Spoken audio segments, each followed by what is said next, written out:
Okay, hopefully you guys aren't sick of me, but you definitely won't be sick of these two guys. Very, very cool guys working on very interesting things. Why don't we kick it off with some intros? I'll get myself, so yeah, how about you kick it off, Moven? Hi, nice to meet you guys. My name is Moven, and I'm mostly working on programmable cryptography. And I'm here representing Cyferio Labs. So we are building FHE rollup framework and also the rollup router that connecting all of the confidential rollup and their applications to the mainstream layer 1 and DAs. Yeah. Okay, hi guys. So this is Leon from my network. So I'm leading the ecosystem for these projects. We are building the FHE layer for AI-related projects. So our underlying tag is the FHE, but our applying scenario is AI. So very happy to be here to share more kind of our research, our market insights about this space. Yeah, thank you guys. Amazing, amazing. Thank you for the intros. So FHE is a pretty, I mean, if people think ZK is kind of in the weeds, I feel like FHE is probably more so. Would you guys agree? Or, yeah. Why don't we start off, okay, fully homomorphic encryption, FHE. What is it? So to keep it short, it's like it gives you a ability to process the data in encrypted state without the need for encryption. So like basically, if you think of the current cryptography right now, when you want to do like additions or like process a data, most of the time you have to do it in plain text, right? So even if you encrypt it, you also have to decrypt the ciphertext to enable you to do the data processing. But with FHE, you can actually do those additions, the computations, the processing in encrypted state. So for those people who don't have the FHE private key, they actually don't know what you're computing on, and to keep you private and secure. Cool, cool. Thanks for the introduction about FHE in a much more professional way. So for me, I want to use a very example to let you guys what is FHE. So let's imagine a scenario. So when you come to Taiwan, you met a girl, maybe you are very interested in her. Here are 3 plans to show your feeling. Plan A is that you directly say that, hey girl, I love you. So that's the first way you show that you're feeling, right? So the plan B would be you send her a bunch of flowers without saying anything. That's called a ZK, right? Zero proof. You don't do anything. You don't see the words, but you send the flowers. That's called a zero knowledge proof. And the third plan, the plan C is about you send her encrypted love. I mean, you encrypt the words and you also send her a key. So after she unlocks the encrypted words with the key, she will know whether you are really saying is about, oh, I love you. So that's how to understand FHE in a much more easygoing way. Yeah, thank you. Love it, Leon. Yeah, I haven't heard of that example before, but it's very good. Yeah, and I guess my own simple definition would be it's pretty close to Moven's, but if I gave you 2 numbers to multiply, I said please multiply A and B, but you had no idea what A and B were, you wouldn't be able to do it.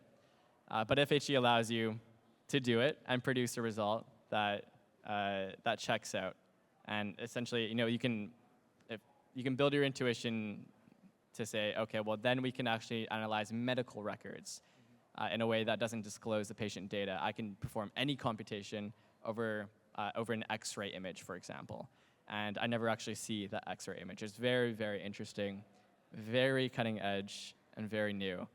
Well, at least from my perspective. But kind of pointing to going to the research side, where do things stand in FHE? How far along are we? Is it practical today? What kind of things can we compute in the encrypted state?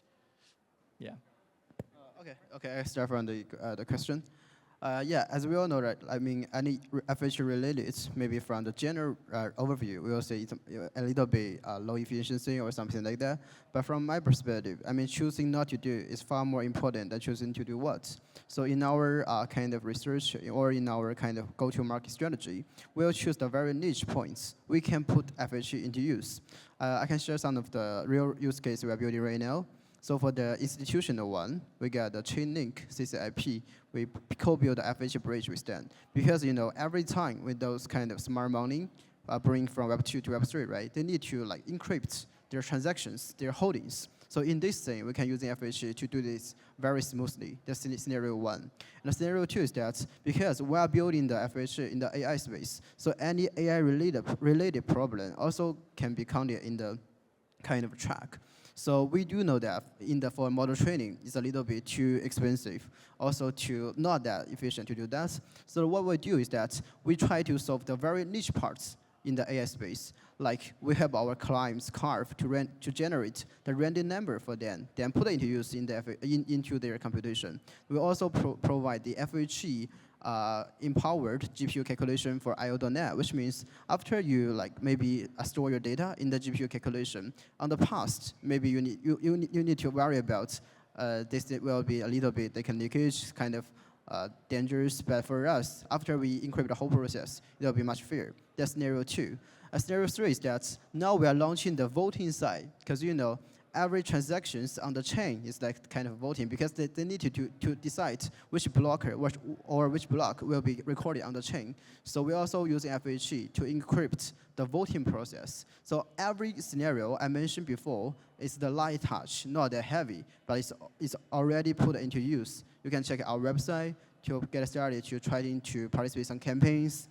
Yeah, thank you for that. Thanks. I think Dion has provided many use cases of FHE right now, and I just want to add some context that the evolution of FHE is like most of the breakthrough starts from 2009, and till now the FHE scheme has iterated several versions, and some of them good at Boolean circuits, some of them good at floating points, so for the transaction type, for application type, it can be applied to, I would say, it's various of them. But there are still a few key challenges now to have people actually use these confidential applications. So yeah, we might can discuss that later. Please, yeah, please go ahead. Yeah, so I would like to mention one thing. There would be the FHE private key security protocol. So like I mentioned, for people who don't have the FHE private key, they actually don't know what the people are computing on in encrypted states. So you can imagine there's a confidential applications, and all of a sudden, if a hacker colluded this private key, he can actually decrypt all of the so-called secure data on chain. So that would be super dangerous thing. Yeah. So how to protect the FHE private key? So there are several solutions right now. Some use MPC protocol to make this private key into small fractions. So every time user needs to decrypt some ciphertext, they can have the nodes together to decrypt it. And others use the hardware secure module to do so, and some even apply legal contracts for all of the nodes that participate into the FHE network to back up with their reputations. So that's a challenge right now, and I would like to mention a key company called Zama is doing this, making some progress, but we are eager to chat that, yeah. So. Yeah, cool. Yeah. I think Moven already mentioned so many kind of problems or challenges and progress right now. I totally agree with that. Yeah. Yeah, it's really interesting. When you talk about private transactions, also just to paint more color there. So we're talking about how on a blockchain, whenever you transact, your public is readable by everyone, and it needs to be readable because someone needs to be able to pick it up and include it into a block. And a lot of the kind of negative externalities that come from that are a lot of the things that we see in the kind of the bad side of MEV, of maximal extractable value, where you see people getting front run or back run, or maybe not their order doesn't get filled, or maybe they essentially get liquidated at a far worse price than they would have had their had their transaction been private. So this is probably one of the most easy to reason about use cases of FHE, which is that you can have completely private and then perhaps also even anonymous transactions on blockchains. And you mentioned Zama, which is a company who's been probably the frontier in building FHE for a long time. they're also like weirdly into crypto. They sponsor a bunch of stuff, but you don't really see them as like a user. But they're sponsoring every conference. You know, I think they have this kind of dream or vision of building an FH EVM. Is that similar to what you guys are building or have in mind, or are you guys looking at more specific use cases outside of just like turning the EVM into a FHE EVM? Yeah, so what we do in the project is that so FHEVM, for people who don't familiar with it, it's a Solidity library for the developers on EVM ecosystem. They can they can write the program with FHE functionality with Solidity. So that's what FHEVM do. And what we leverage is the much more low-level library from Zama called TFHE RS. And it's like pure ROS library that do FHE computations. And we leverage it to build our raw framework so that people can actually, if you're a developer, you don't have to suffer from the constraint of smart contract. You can directly do the applications on Rust. And then we'll help you to routing the transaction and settle it to the DA and L1. That's what we do. Interesting, and, okay. And also, like I mentioned, the FHE private key security is another important things. And we will try like all of the solutions right now to help us deal with this problem, to give the users enough like confidence of using FHE in their stack. Yeah. Gotcha. So if I'm understanding this correctly, it's like building an FHE layer on top of EVM where you don't necessarily have to change any of the underlying EVM, but you can enable private anonymous transactions by having people go through this layer on top. Oh yeah, so more of it can actually, so we actually joined a few hackathons during DEF CON. So for example, we joined Babylon Hacker House, and what we do is that we actually do all of the computations on our rollup, and then we settle the transaction data and blobs to Babylon chain. So actually it's like cross-chain settlement and interoperability. Yeah. Crazy, crazy, very cool.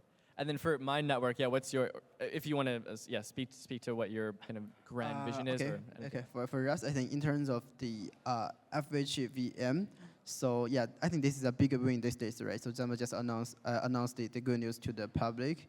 But for us, we're not building the FHVM right now. So actually what we are building right now is that we will build the hubs with our partners. So I mean, for each kind of our maybe AI clients or any other rollup clients, when they need some maybe FHE scenario problems, we'll help them to co-build a hub together. So for the hub, we got maybe 3 dimensions to understand that. The first is that the hub we build together. So the utility is to solve some problem for the AI clients, like I mentioned, the random number or encrypting the whole voting process, GPU calculation process. That's for point 1. Point 2 is about for the hub, we like operating the hub together because we need to engage the users from both sides. So one of the difficulties in this space is that FHA is not that well known by the crypto users. That's the big problem. So why do we want to do that? So one thing, we will offer the solution to our partners to actually use that. Another thing is that we'll bring the mining use for their users to try. So they are not just because they want to know FHA know that. They can also through the economy thing to know us. That's another thing we're thinking about right now. Yeah. Very cool, very cool, very cool. And yeah, FHE does not seem easy to build with, as you said. And I'm really curious, as you know, like I program sometimes. How do you? Is it easy to write FHE applications or to build to enable FHE functionality, or how hard is it? Oh, well, so it's an interesting story. So like the FHE scheme is like, there's many of them right now. There's some open source one from like OpenFHE. There's TFHE I mentioned. There's also like FHEW, and I also recognize a project called Primus. They are building their own FHE scheme. And using them most of the time is like you have to adapt to their architecture. And so for me, the developers must have to understand the cryptography of it to enable you to build confidential application on top of that. So that's why we want to build this project, so that we abstract it into modules, so that whoever wants to build confidential applications can only use the modules that's similar to the functionality of FHEVM. And that's a point where the developers they don't have to know the cryptography side, but they can leverage the data processing in encrypted states. So that's what we see the scheme right now. Amazing, important work. Okay, so for us, yeah, I think I hold the same feeling because I'm leading the ecosystem side. I know how hard it is to onboard new clients or new partners to actually use the FHE. So what we are building right now, we are building the very light touch for them to use. In case we generate the random number, they don't need to do any tech job from their side. They just need to let us know what's their real needs. Then we'll copy the hub, then generate the number for them. It means it's not just like code developing. It's just we develop well, they sell to them. It's like not the kind of the service fee, but like a product fee sell to them. This is one business model. And another side is that we get started to developing some interesting scenarios. Like when we talk to IO.net, right, their main target is to sell enough GPU as much as possible. On the one side, they will sell the GPU to the big clients. So on the other side, after we split the GPU to every nodes, then combine with FHE, this will be another model for them to sell, which means we embedded our service in their products, then sell to others. That's another good idea. And the third idea is that when we build in the FHE bridge with Chainlink, right? Chainlink need to bring every traditional RWA mining to Web3. So when these kind of clients need to use in their CCIP or bridge, so we also embedded our FHE bridge in the CCIP. So it's another kind of embedded our services in their whole product package that sell to the clients. So from the outsider side, nobody knows they are using that, but inside that, they are what we are building.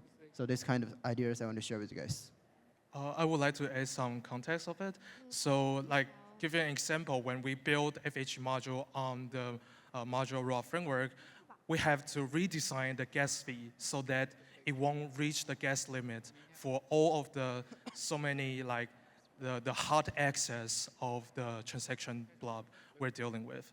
So we have to reset the gas fee for specific FHE computations, and also for the hardware, the FHE computation requires you to have a server key, which including key switching key, bootstrapping keys.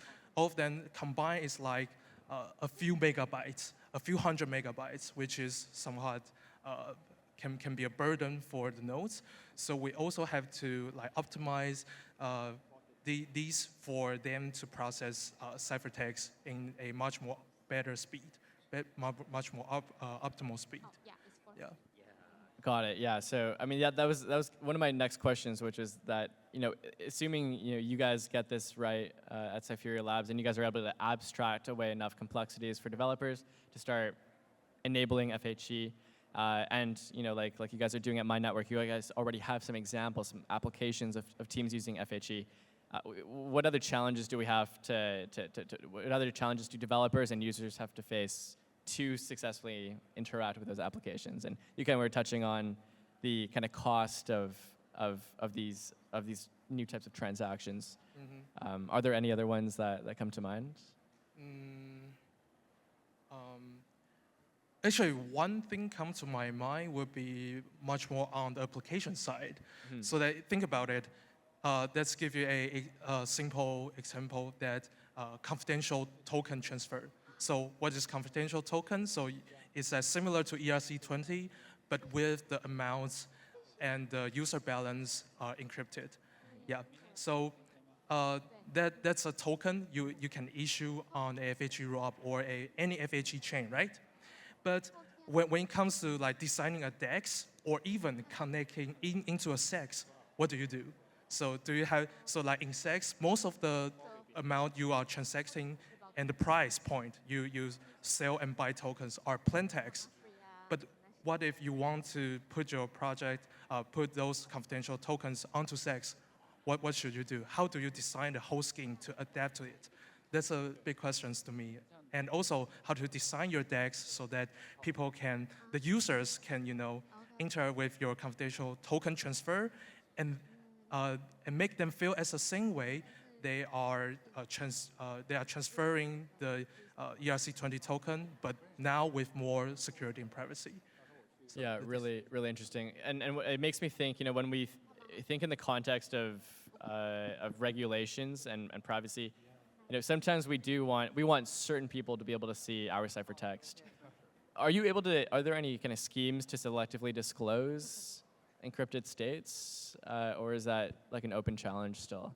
Yeah, so I think this is the open challenge, and I think this will be related to what we so-called verifiable FHE, which is you use ZK to verify all of the computation of FHE and also the encryption of FHE. And why it is so important, like what you mentioned, and also you need this kind of verifiable FHE to actually run a FHE computations in ZK rollup to keep all the things succinct.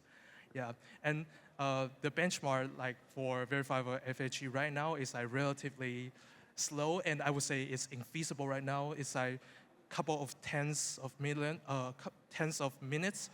for a single proof for a bootstrapping operations. Tens of million. Tens of minutes. Oh, tens of millions. So it's like, for details, like 48 minutes for the proving time from the latest research from Zama. Gotcha. Is there, that could be solved through hardware though, right? Like if we just have better hardware for FHE, is that like a consideration of your guys's, and like how do you guys keep tabs, or how important is that to Yeah, I think for the challenge you guys just mentioned about regulation, about the computation, the limitation. So for the hardwares, I don't know whether you know a project which is called the Tsai. They are doing the very deep ZK computation hardware. But after we talk to their founding team, it just comes to our minds that their nodes, their hardware can also be adopted in FHE. So we already get started to talk to each team, tech team, to test some of the tech feasibilities. Yeah. So that's the stage right now. Yeah. Very cool.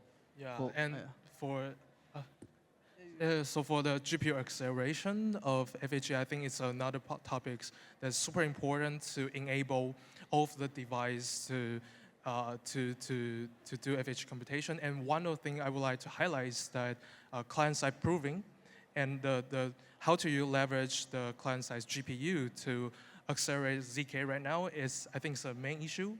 But also, the similar tech track can extend to FHE as well, so that when users want to encrypt their message from using their mobile device and send it to the nodes to interact with the FHE rollup, that's a key. And how do you leverage the GPU inside your mobile that mostly they advertise it for AI, to leverage them to accelerate FHE computation is another thing that I think is important. Yeah. Do you guys think we'll see dedicated specialized hardware for FHE, like ASICs, at any point in the future? Is that still beyond our time horizon? I think ASIC is a must for the FHE being mass adoption, and yeah, but we have to people need to much more familiar with GPU first, and then maybe FPGA, and then go to ASIC. But yeah, I do really bullish on the ASIC, on whether FHE or ZK, those kind of programmable cryptography things. So we rounded it off our last discussion, the ZK one, with this whole post-quantum issue. Wow. It's top of mind. There's the Google Willow chip. Is FHE quantum secure? Yes, it is. Yeah, it is quantum secure, since most of the FHE scheme right now is based in lattice-based cryptography, which is a really popular choice for post-quantum cryptography. Yeah, but Yeah, but we still need time to like battle test it, right? And we still need to have quantum secure keys because right now, right? Like, I mean, I'm just genuine question. For example, the FHE key or the kind of FHE server key, is that using like ECDSA still, or is it some sort of lattice-based key? Yeah, it's derived from the lattice. Oh, that's awesome. So, Okay, yeah, nice. yeah, Okay, yeah. cool. So we're good. The whole package. Yes. Awesome. Yeah, before we wrap up, any questions from the audience? Yeah, please.